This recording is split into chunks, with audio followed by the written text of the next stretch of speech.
Hey guys, I have the frame pulled in the shop here and both of the axles, and just like I promised in the last episode on this thing, we're going to be converting the front and rear axle to 8x6.5, the old school bolt pattern. We have a lot of work to do, so let's go dig into it.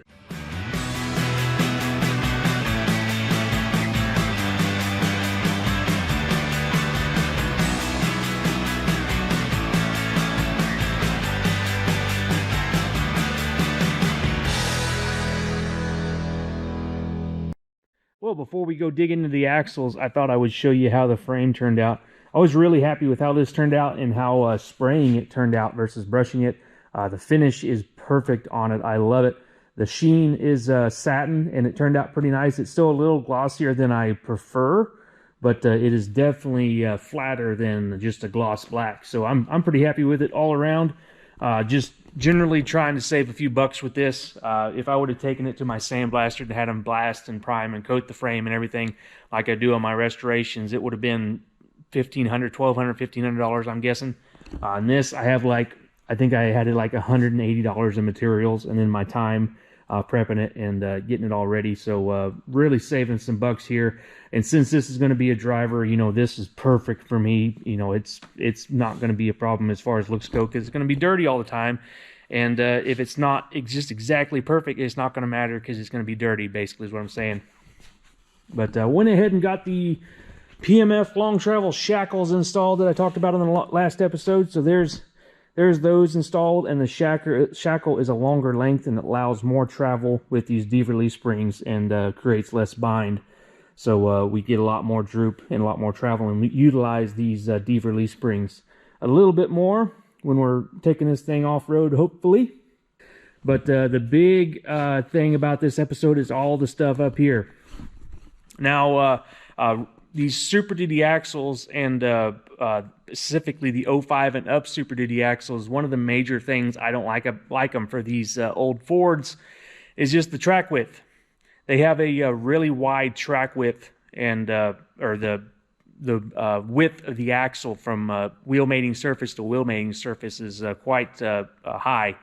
And the factory compensates for this by having a very high positive offset wheel. So the flange of the wheel is pushed all the way out, so there's very little dish, so that pushes the tire in. Well, when you go with aftermarket tires like this, or wheels like this, there's not a lot of options in those really high positive offset wheels. These are 0, and we have a lot of room right here. You see how far the brake rotor right there is sticking out, in that where the factory wheel would be all the way up into here. So they are sticking out significantly further than the factory wheel would be. And since they stick out further, they stick out further on the body as well. And I really didn't like that on this setup and how I had it set up. I really like the wheels. I love the method wheels and love the look, but I'm just not happy with how far the wheels stuck out. I'm not a big fan of the poke, trend that's going on with having wheels sticking way far out. I'm not a big fan of that, because I live in gravel. I live out in the country, and that means you get rocks flown up and hit your body. So I was trying to prevent that as much as I could with these Zeros, but unfortunately there's like hardly any options of wheels that for one, I liked, and two, had enough offset to get the wheel in. But then I came across this idea in my head to convert it to 8x6.5, and then you open up a whole new realm of wheels. And the only problem with the 05 and up axles is it requires a 17-inch wheel to clear the rotors. So then you're at another crossroads of, well, I'd love to have a 16-inch wheel that looks like an old school Ford wheel, but you got to have a 17 to clear the rotors. So, kind of that idea kind of died there. But then I found US Wheel started making a 17-inch wheel that looks like an old school wheel. I don't have them here yet. Unfortunately, I hope they show up into this week. That we'll definitely see them before the end of this episode. But they have a 17x9 and a 17x8 with a high positive offset wheel. The only problem was they're 8x6.5, so I did have to convert everything to 8x6.5 to run those, but they're 17-inch to be able to clear the brakes. Hopefully all that makes sense. There's lots of things that have to happen for everything to work here. So they had two options that worked. One was a 17x9 that has a 35 millimeter positive offset, 38 millimeter. and one was a 17x8 that is a 25 positive offset. Consequently, the surface of the wheel is the same on both of those because of the width changes and the way all that works out. So the actual dish of the wheel is the same. They didn't have any of the 17x9s in stock. That was originally what I was going to get, but they had 4 of these 17x8s in stock. So I got those coming. The last 4 they had, I think they're like back ordered like 12 weeks or something like that if you guys want to set, but get on the wait list. Anyway, hopefully those will show up. And since they're 8x6.5, we're going to be converting that. So this hub kit is going to get that job done for the front end. I also like this hub kit because it has the old school Dana 60 hub look. So it's going to have this hub stick out, and it's going to look just like an old Snow Fighter front axle on the front end, and that made me really happy with the old school white steel wheels and like a Snow Fighter front end with all the modern or Super Duty stuff. It's going to look old but drive new, hopefully. If you can see here, the unit bearings, the hub doesn't stick out hardly any at all, so it would just kind of look goofy. Just because that's not what you're used to seeing with the old school stuff. So it comes with these spindles, the hubs, and new stub shafts, and all the parts and bearings to put it together. And I would prefer to have the worn lockout hubs. They have an option for a worn, but the mile markers were all they had in stock when I ordered that, so we have the mile markers.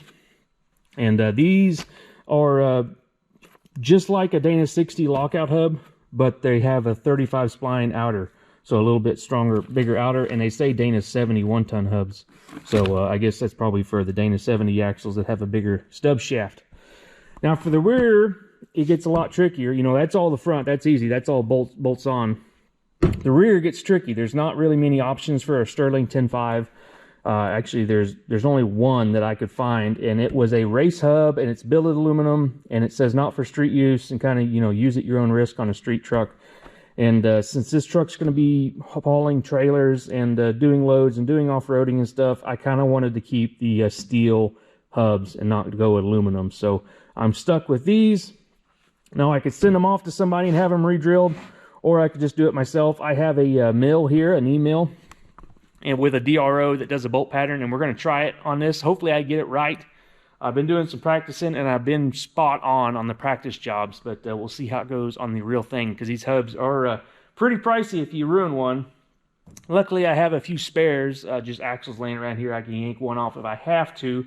Hopefully, I don't have to, but we got to re-drill the hubs to 8x6.5, and I also got studs to convert it to a 9/16 stud instead of a metric stud. And I got one that has a larger spline diameter, so when I drill the hole, we're taking out a lot more of that hole. But unfortunately, it's not going to take out all of it. There's just going to be like a little sliver like that. So I think what I'm going to do is weld up the ends of the holes there, just the one side, so when I drill that new hole, it's just a straight hole and doesn't have a open spot there. So the stud has a chance to actually grab. So going to be busy on this episode doing a lot of my kind of work, the stuff I love to do, not the body work kind of stuff, the mechanic and kind of stuff and making stuff work. I love this kind of stuff, so I'm happy to get going back on that. Here I have the front axle up on the table here, so it's easy to work on. And here's one of those spindles stuck in the knuckle there, so it's going to be a pretty trick setup, I think. It takes place of the unit bearing. Like, see, here's the whole unit bearing, which has all the bearings and everything contained in there. So basically this just takes place of that. So I'm going to get after figuring all this stuff out and seeing how it goes together. I'm waiting on some parts for the this 10.5 hub, so we're going to be doing those later. I think we're going to start on this front axle, so we're going to get after it. All right, guys, I think I know how everything goes together. I kind of mocked it up on one side over there and kind of got it all figured out, and realized I needed to do some painting because this bare steel would be exposed and would rust and look kind of unsightly, even though these are going to be hidden behind the brakes. But still wanted to paint them up. But the main thing was these hub there. Wanted the hub to be black instead of this coated finish here. Just look more correct in my eye. But I got that stuff painted up yesterday. I painted the U-joints, the axle shafts, and everything as well. I put new U-joints in them. And the stub shafts were bare steel, and they would do the same thing. They would rust eventually. So I went ahead and painted those up. So those are all painted and went together really well.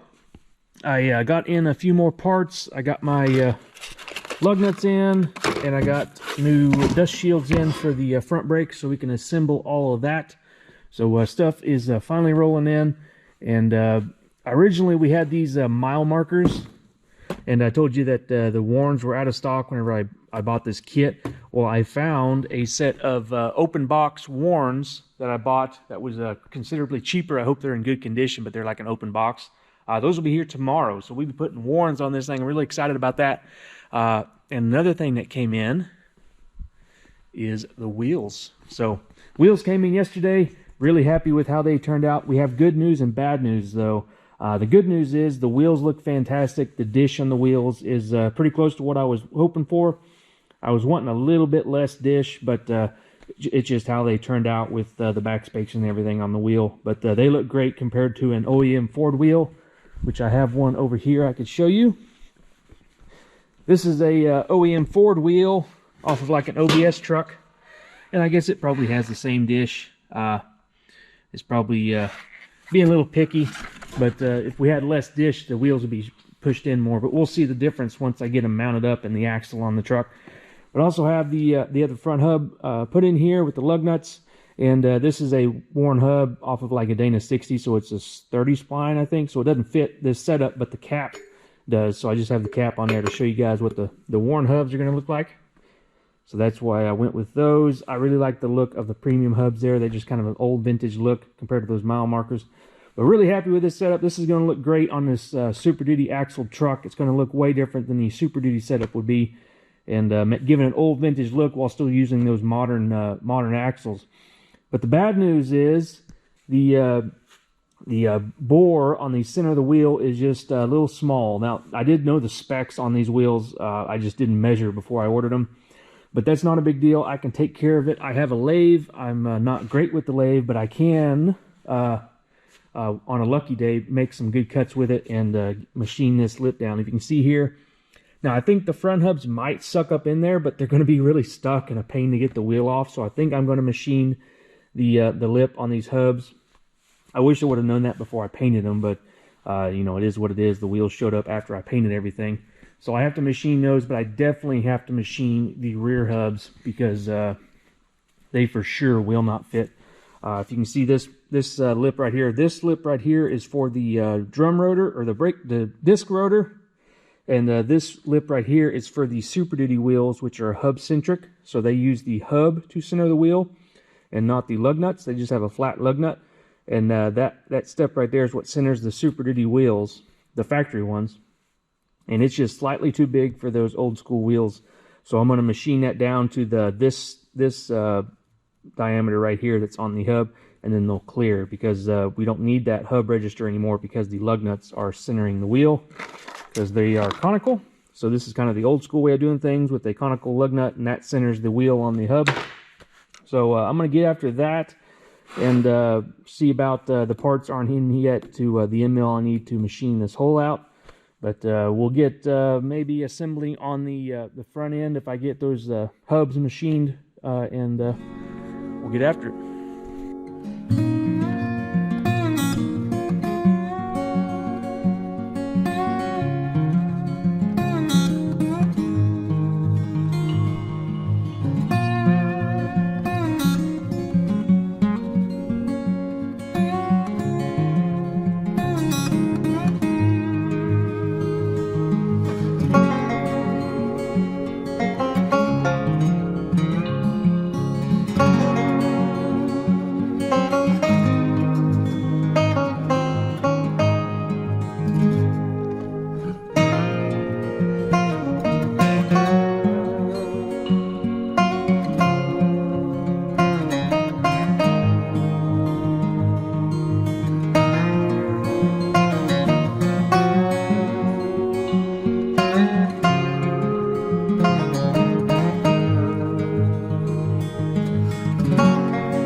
Okay, well I got the hubs machined, and the fronts took or the rears took a lot more than the fronts, so I don't know why those measurements aren't or the dimensions of that step aren't the same, but it is what it is.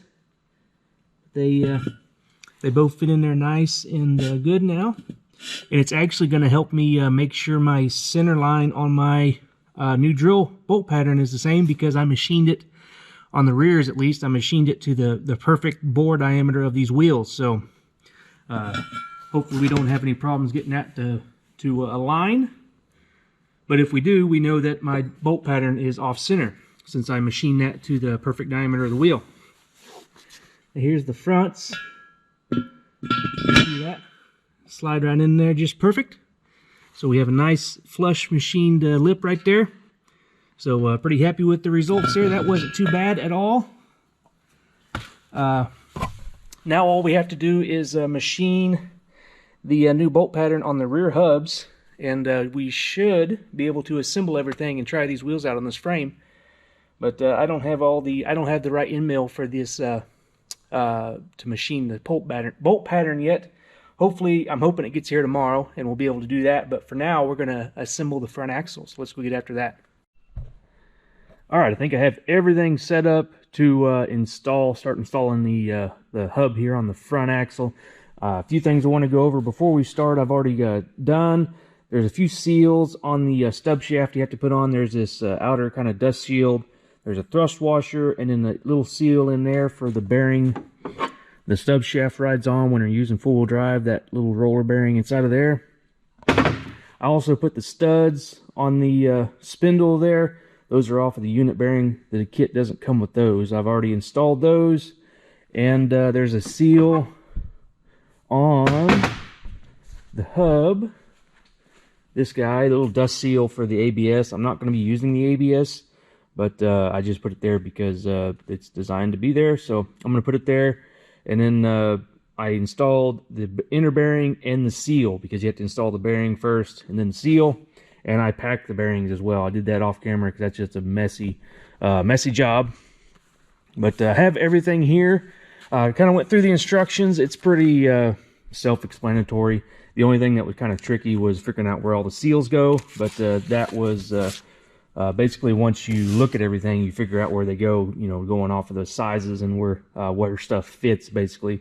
So got all that done. The next thing to do would be install the axle shaft in the housing, and I've already installed the inner dust seal here in the housing tube. If you can see that, a lot of times people confuse this with the actual seal for the differential, but those are in here in the banjo. This is just a dust seal. All it does is keep your tube clean. The Ford seals that these came out with originally were not very good. I guess they were probably Dana Spicer, the old style. This one was completely gone, and the tube was all full of dirt. That's why I have this thing here. We have this tool. You can reach up in there and scrape all the dirt out as much as you can anyway. But I did that, installed that seal. If you want the part number, right there is the part number. So it's a Dana part, but I really like these seals. These are the best ones I have found to work in this. But we'll get that axle installed, and be careful, especially on this long one. I guess I'll talk as I'm doing it. Let me set the camera up here. Give you guys a view. Be careful when you're putting this in that you don't drag it on the tube, especially if it's dirty like ours is, because you will drag dirt in the differential. So I'm just trying to keep it nice and centered, and that seal helps you a lot with that because it supports the axle really well there. Let me get it in here. Now we're to the seal on the banjo. There, we're in that. Then we got to line it up with the splines.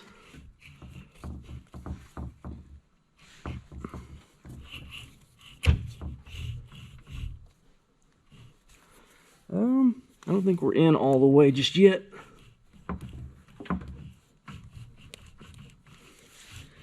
That might be in all the way. All right. On this spindle here, they have you put anti-seize on this flange right here, because I'm guessing that would get kind of rusty and crusty and kind of seize up if you ever had to take it back apart. Hopefully we don't have to, but I'm going to get her all lubed up, so hopefully we don't have any problem. I'm also going to put some on the shafts of these studs, because they do the same thing. Get kind of seized up in the knuckle.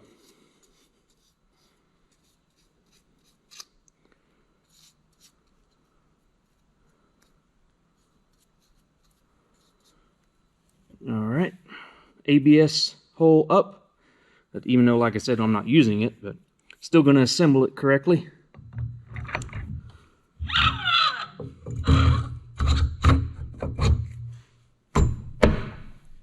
There, that's in.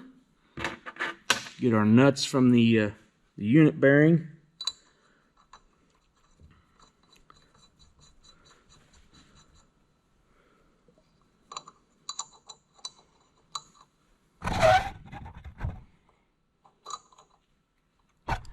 Get you guys in here where you can see what I'm doing. There's just those studs stick through here in the knuckle. Once I get this one threaded on, I'll show you. See those nuts? That's all I'm doing there.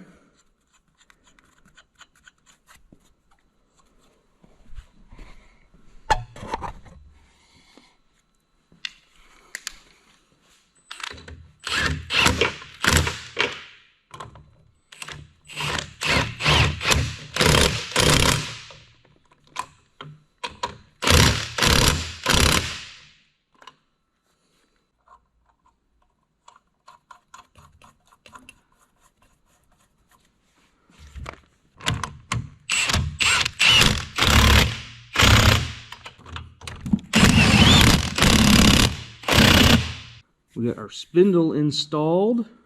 Let's see, next we're going to just put the knuckle on. I think, or the hub. I think that's what's next.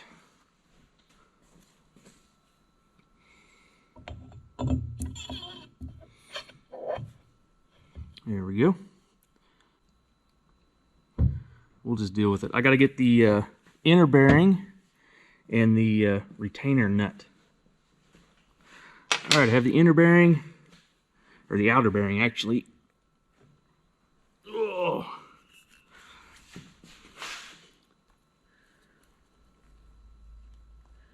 It goes way in there. All right. Now on this spindle nut, there is one, it's a 3-piece nut, and there's one with a little tab. You see that? This one goes on first because there's a locking ring that goes in there that interfaces with that little tab. I wonder if I can do this with the installation tool without having to...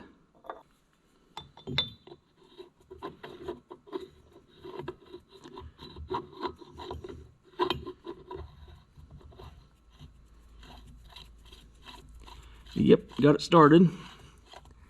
Now the instructions say 50 foot-pounds and then back it off a 1/4 turn. I generally do these by feel, but since I have the specs, I guess I'll do the proper thing and do the actual proper specs. And this knuckle used to stay where I put it before we put this big heavy hub on here.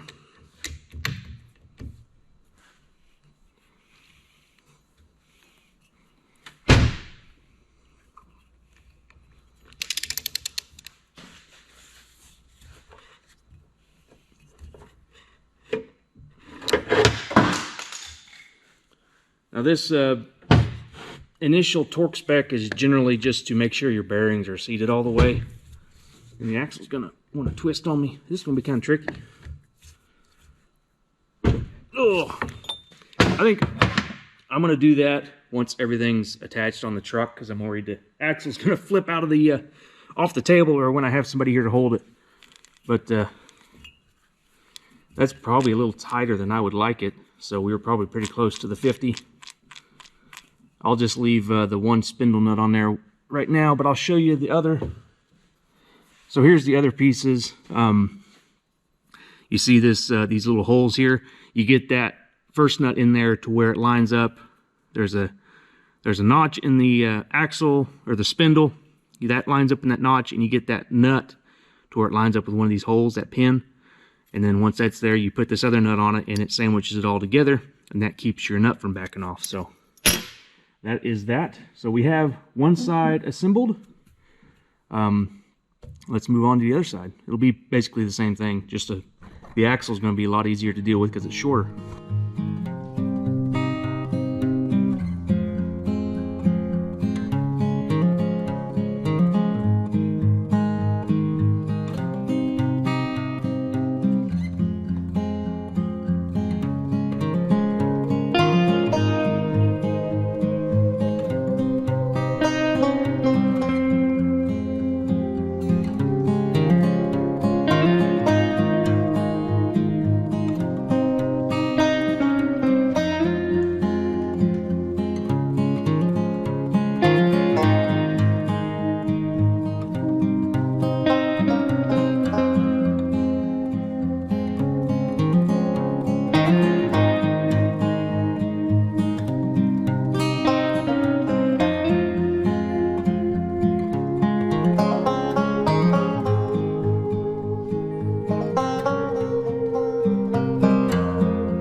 Alright guys, we'll have both sides of the axle completely assembled all the way out to the hubs.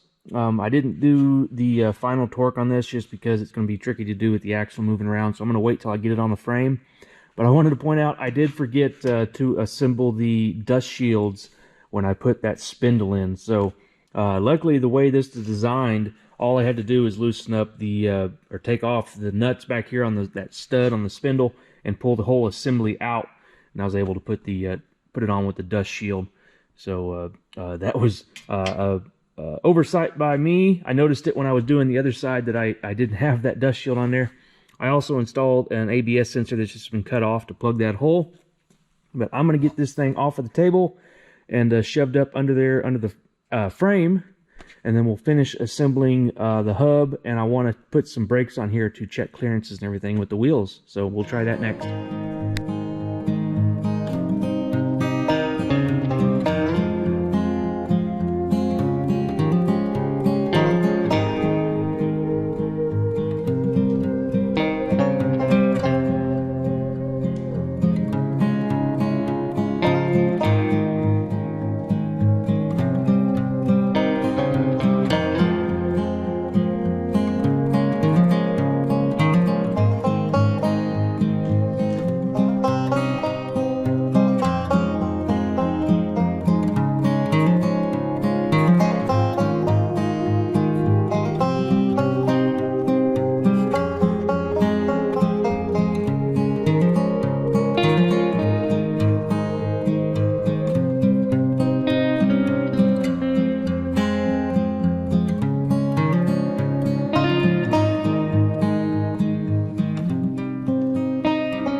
Alright guys, well I got the axle under it and the springs and everything. Everything's attached, and I did install my PMF adjustable track bar.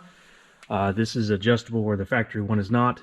Just needs to be just a tiny bit longer for the 2.5-inch springs to center the axle, because as this moves up and down, the axle moves back and forth. So if you don't have an adjustable one, wherever your ride height ends up, it might be, your axle might not be exactly centered in the truck. So that's why I have the adjustable one. I have it set to the recommended settings for 2.5-inch, but it could be different because the truck will obviously weigh something different than a regular Super Duty truck, so I might have to adjust it once I get the final weight and everything down. But everything's on the frame. And since we have it all bolted together, I am going to finish assembling the hub here. First step is going to be torquing the spindle nut, and then back end to 50 foot-pounds, and then backing off a quarter turn. And then we're going to put the locking ring and then the jam nut on it. So I'm going to get after that, and then we're going to install the worn lockout hubs.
Alright guys, well I took the liberty of going ahead and mounting tires and installing them on the frame and getting it on the ground, and I just couldn't be happier with how this turned out. You know, that is a rare sight to see on a Super Duty axle truck, is old school steel wheels with that big worn lockout premium hub.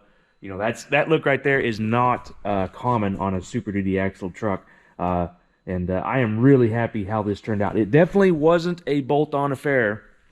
I was thinking the front was going to be a little bit easier because there's already conversion kits out there for the 8x6.5, but with these steel wheels, it kind of complicated things. Now, if you're going with something different, like an aftermarket wheel or something, it would probably go a lot easier. But with these steel wheels, there was some machining involved, and there is some clearance issues with the brake. If you can see in there, I have one of the calipers installed, and it is contacting just a tiny bit.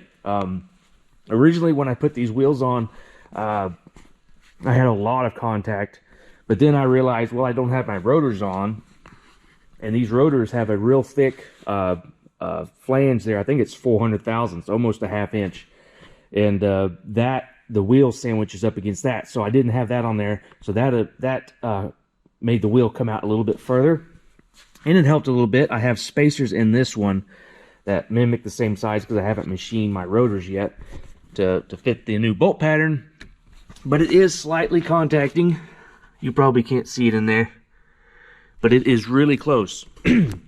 But we have a lot of room on that caliper to grind a little bit away to make it fit. It's enough that I feel comfortable doing it, and after I get the rotor installed and the caliper centered where it needs to be, it may not even be touching. So luckily, we might look out there, we might not, but we'll see how that goes. Now, the 17x9s, the wider wheels, I think would be a bigger problem with this setup. So I'm not sure that would work if you're wanting to do this on your own truck. The 17x8s, I think, are the way to go on this. So we'll see. I think they'd have too much. They'd be sticking out too much far this way, and I think you'd run into more problems with the clearances. Now on the rears, that's what we're going to be doing next. I still don't have the end mill. They just shipped it yesterday. I was hoping, I ordered it like a week ago now. They're just taking their sweet time. It's going to take a, I think it's 43/64 end mill to machine that hole out. And I was doing some editing on the this episode, the stuff I've already filmed, and I didn't explain why I'm not just splitting the bolt pattern, because I talked about I'm going to be welding some of this hole up, and this is why on the back side of this hub You see that big pad there where the stud goes. It increases the thickness of the hub where the stud goes, and if you split it, you'd be eliminating that. And you probably could just machine a new hole over here and install a stud, but I like things to be the way they were designed to be, so I'm going to use this factory, the pad that the Sterling axle has, and just machine a new hole for that stud there. So I guess that's what's next. I'm going to start machining on my mill. And I have a DRO, which is digital readout, and it does bolt patterns. I'll be showing you guys all of that whenever I start machining stuff. You know, this is kind of, I'm not great at this stuff, but I can kind of, you know, mumble my way through it. So we'll see how that goes. Hopefully I don't scrap any parts, but if we do, it's not that big of a deal. Not the end of the world. So once that end mill gets in, we're going to start on the rears, and hopefully we'll have this thing on all 4 steel wheels by the end of this episode, guys, so I'm going to get after it. All right, guys, well, I got my one of my front rotors up here in the mill. I'm getting ready to re-drill the bolt pattern for 8x6.5. I wanted to go through the procedures of what I'm going to be doing. The first step would be making sure I'm centered, or I have a center reference here.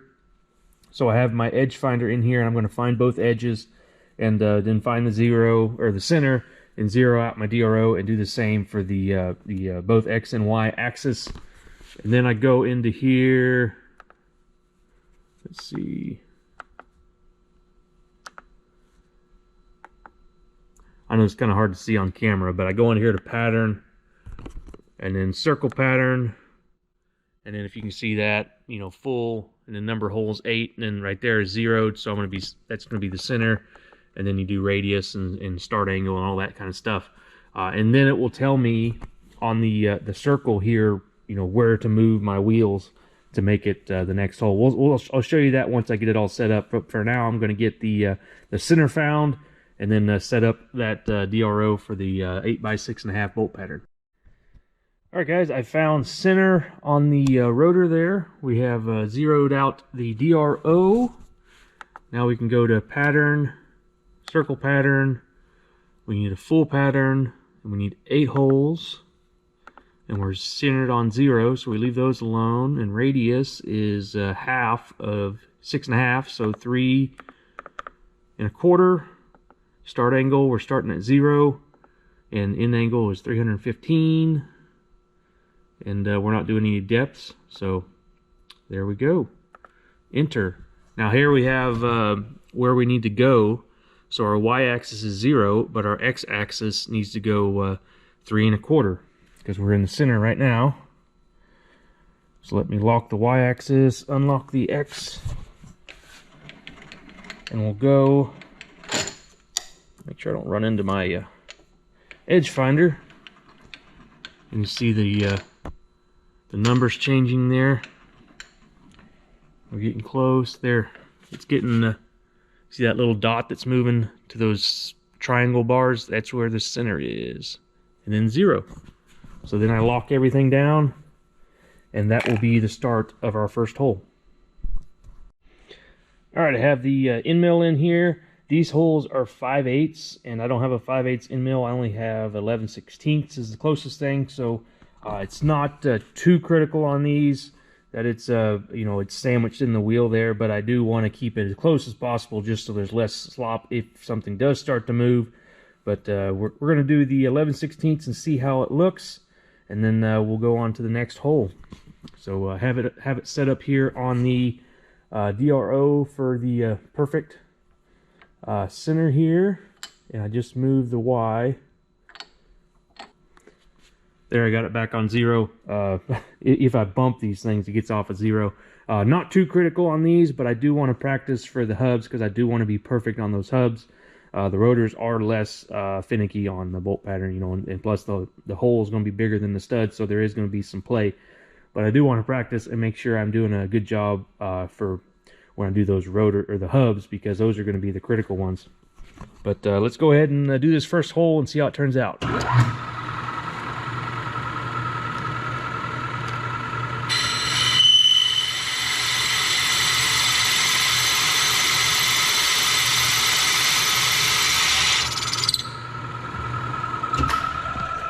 Nope. Easy as that.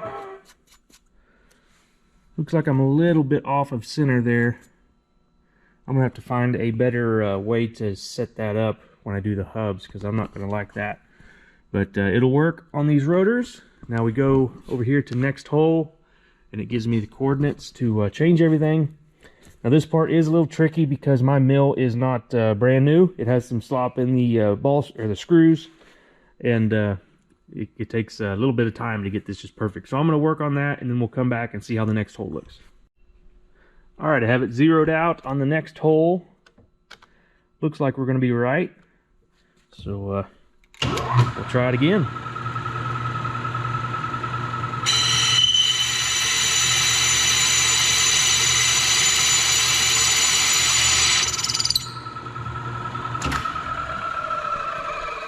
All right, well, this is going pretty swell. We're gonna move to the next hole. I thought I would show you guys just what I'm dealing with on the setting this up, so you're not just in the dark. Oh, going the wrong way. Helps if you go the right way, huh? All right, getting close. Half an inch, quarter inch. There, we're creeping up on it. My x-axis is way better than my y-axis, so this side is a little bit too far. And this is basically what I do until I get it to just land on 0. I don't know how picky you'd have to be on this, but like I said, I'd much rather take the time and make sure it's right than have my pattern be off. And there's 0, so then I lock down the screws, and it usually moves when I lock down the screws, so I have to bump it a little bit, but get the Y set up. I have the most play in my Y, so creep up on it, and there's 0. So we'll have to get the X back in line. There we go. Now we're zeroed out, so we do our next hole. Let's check it before we start drilling. Looks right.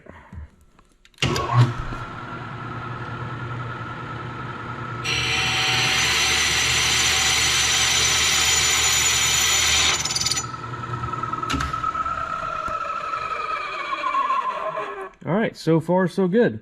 So I'm going to continue doing this and knock out both of my front rotors, and then we'll check it and see how it worked out.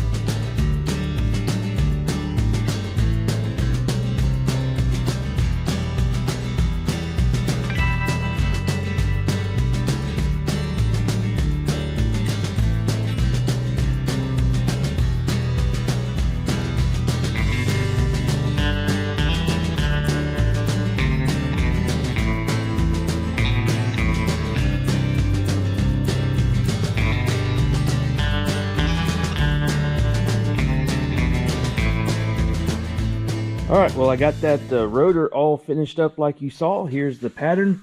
I did get a little bit offset of the center of the hole, the one I started. You know, we're just off a little bit, but it doesn't matter. You know, it's still, the pattern is right. We're just kind of twisted a little bit from the original pattern. I'm going to try to do a better job on the hubs for sure. Although you can see here how some of the hole isn't cut all the way out with that new hole. I'm on the hubs, at least, I'm going to weld that up so it's we're going to have a hole, straight hole all the way through, because those studs have to bite into the hub. On the rotors, it's not going to matter, so I'm just going to leave it. But after I did this one, I decided I better check my work and see how it fits on the wheel. And I was having a heck of a time. I couldn't get my caliper to go over the rotor, and just having a heck of a time, and couldn't figure out what was going wrong. But I figured out that there's these little spacers on the caliper that go on there that the kit provides to make the caliper, for one, be the right orientation with the rotor. But I also could not get the caliper to slide up on there when the rotor was on there to be able to bolt it up. And after doing some research, I figured out that Ford changed the rotor size in 2013. Now these are 2015 rotors, and that caliper there that I'm using just for mock-up, I have some new ones on the shelf waiting to go on this thing. I guess it's an early caliper. and does not fit these 2015 rotors since they changed them. These are like a 1/4 inch bigger, you know, not very much bigger. But I did get an old junk. It's actually an 05 rotor. It's on there. You can see it back in there. And assembled everything, and that all worked. So everything's all assembled now, and we do have pretty good clearance. If you can hear that there's a little spot. I can get the tire to stay. That rubbing you hear is just the brake pads, but there's a spot right there. Right there. It is hitting. Let's see if I can. Right there, that little weld nub. If you can see that on the weld where they welded the wheel together, that's hitting the caliper. But that is way better than I thought it was going to be when I originally just bolted the caliper on the wheel, or on the knuckle without the rotor, and spun it. We were rubbing all the way around, and but you don't know where to orient the caliper because you don't have the rotor. But since I put the rotor on there and got it to where it needs to be, it's only hitting that one little spot. So I'm going to clearance that on the wheel, and hopefully we'll be good to go. But I had to order new rotors, so I'm waiting on those to come in, and I still don't have the correct end mill to do the hubs on the rear. It's been like a week and a half, and in today's world of get it in 2 days, the week and a half wait for getting that thing is getting kind of frustrating. But it'll get here when it gets here, and then we'll start on the rear hubs. But I'm glad to have everything sorted out here. So I'm going to work a little bit on the rear end, get some parts off the old one, and just kind of prep the new rear end for everything to be put back together when I finally get all the parts. So I'm going to get after that. Okay, I've been working on the rear ends here, getting part strip off of this 2015 axle and to put on our 2008 axle, Sterling 10.5 axle. They're both Sterling 10.5s. This one is original to the frame. I got it when I got the frame. And this one is the matching pair to my front axle, which are both out of a 2008. Reason we're using this one is mainly because it is 373 and this one is 355. This one was missing some parts, mainly all the brake components, and the dust shields in the back were all beat up and bent up. So I was thinking, well, I have good parts on this other Sterling 10.5 here. I'll just pull the backing plates off and use the brake components from the 2015 truck. For one, they're bigger, they're significantly larger, and two, they're in really good shape, and might as well use them instead of buying all new parts. And got the backing plates off both sides.